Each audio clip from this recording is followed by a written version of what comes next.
Coming up on the menu for this week's Pulp is the film of the book, Hideous Kinky. New crime writers, a couple of Yankees and some sexy Brit talent. And we talk to some ex-offenders who've read the new gritty Jimmy Boyle novel. We'll also answer the crucial question, can the Brits give good crime?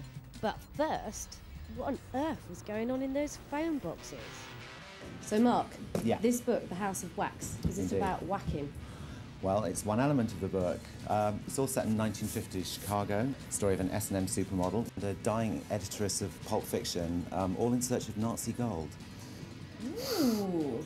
Now you're advertising this by putting calling cards in phone boxes.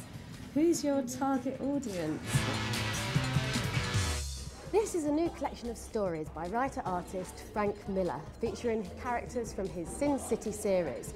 The graphics are quite good, almost expressionistic in places, but the characters are literally sketchy, especially the women who are appalling. Assassins, prostitutes, and just men with tits. I'm not a connoisseur of the genre, but I'd say that this book was just okay. I mean, the traditional thing is that the English stuff tends to be quite middle class, right? But maybe quite sort of often with like female protagonists, whereas the American thrillers come from a different basis of urban crime. Right. And what about something that's sort of aimed towards a young audience, something that's fast and maybe sleazy and maybe American, or if you've got anything British? The current favourite would be Ian Rankin, Scottish writer who writes about Inspector Rebus, blending perhaps the American and British traditions, and with Rankin it feels right. Sometimes when that happens, the British don't quite get it right. Something faster and hipper would be something like James Ellroy's American Tabloid. What else has he written? He wrote LA Confidential, which of course was turned into the movie last year, which did really, really well. Much in the vein of Elmo Leonard, who's as you can see, has been recently heavily filmed. Out of Sight is the new read. Guard! Clear! That's right! Seal up the north face! What happened? What the hell you think happened, you jackass? You got a jailbreak. Cubans out in the cage. Hey, point that thing at me. Hey, buddy. It's okay, we're the good guys. What are you doing here? Hey, up. All right. Girl, what do you do for a living? You pack a shotgun. I'm a federal marshal and you're under arrest. That's why all the hacks they send out here, otherwise there's somebody left behind the store. New kid on the block is American author John Ridley.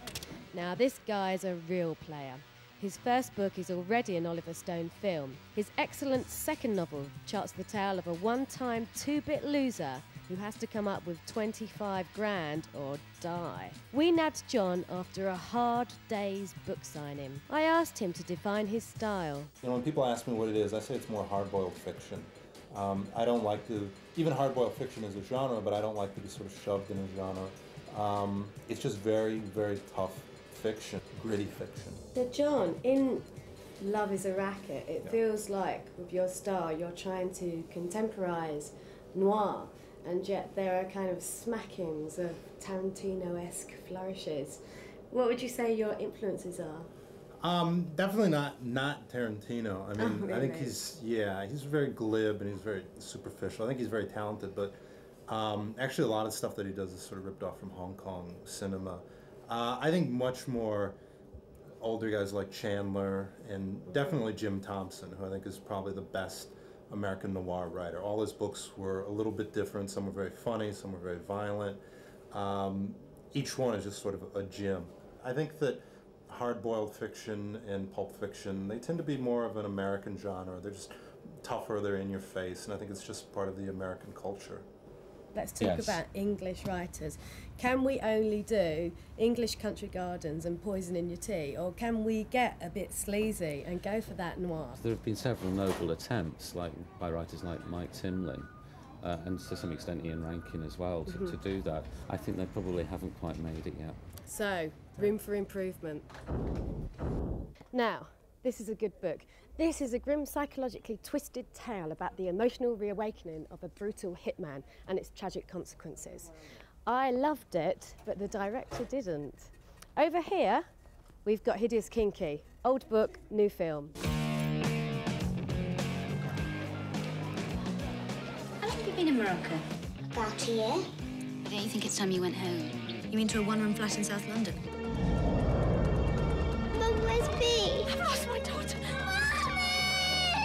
gift. That doesn't give you the right to put them in danger. I insist I'll do as I please! Have you ever done differently? When the truth is found to be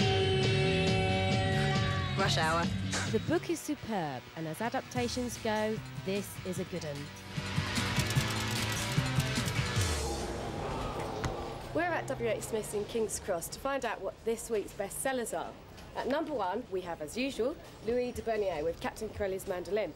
It sold a billion books, but if you haven't read it, it's definitely worth a try. At number 3 is Kathy Lett with Alter Ego. Next week's programme will be about bonking, snogging, books that show you how to pull and how to pull in bookshops. OK, new releases worth mentioning are Bret Easton Ellis, Design of Violence, John Connolly, Every Dead Thing, Kind of 7 meets Silence of the Lambs, and Judas Child by Carol O'Connell, which is Child Abduction. Over here, we've got some more new releases, The A to Z of Club Culture. It's a train spotter's guide to clubbing. Nerdish, but accurate. Next, Donna and the Fat Man, noticeable because the main character is a real bitch. And then Shut Eye, by a new crime writer who's actually breaking the mould of the genre. Shut Eye gets well deep down and dirty.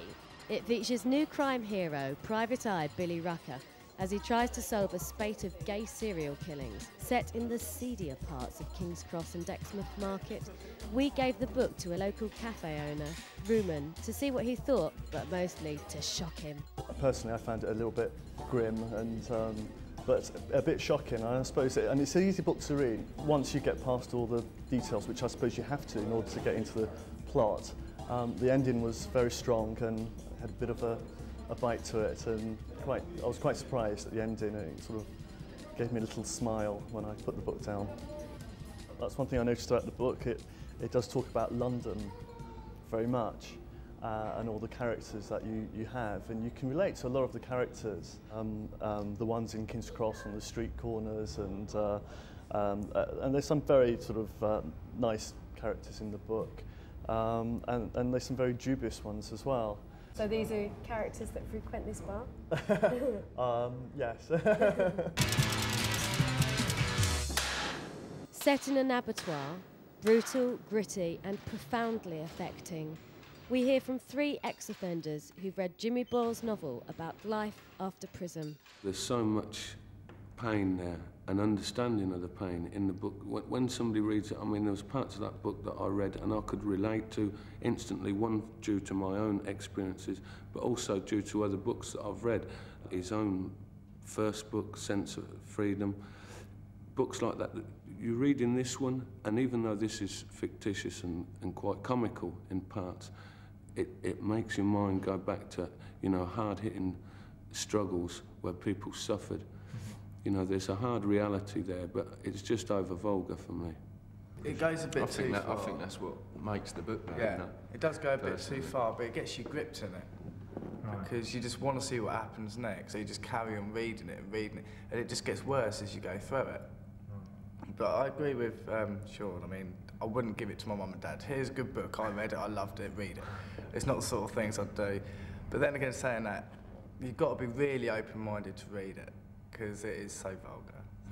From the very first page, it just took me, you know. Well, it's a very dark humour, isn't it? I mean, yeah. it's obvious it's fiction, but at the same time, that's what a lot of people don't understand in society. They think when somebody comes out of prison, that's it, everything's back to normal, you know, like it was just one little vacuum in your life. It's not, you're scarred forever. If Jimmy Boyle sounds like too much to stomach, Harlan Coben cooks up snacks that you can enjoy between meaty tomes. How would you categorise your writing? Would you say it's kind of hard-boiled or I'd say noir? Brilliance would be first off. Oh, but of course. No, I think I try to get all of it in. It's sort of we'll call it medium boiled, soft boiled. So it appeals to the ones who like the more cozy type of thing. But Myron's tradition is in that Raymond Chandler. But I'm dragging him to the 90s. You know, instead of having a girl in every port, he has a girlfriend who won't commit. He wants to commit.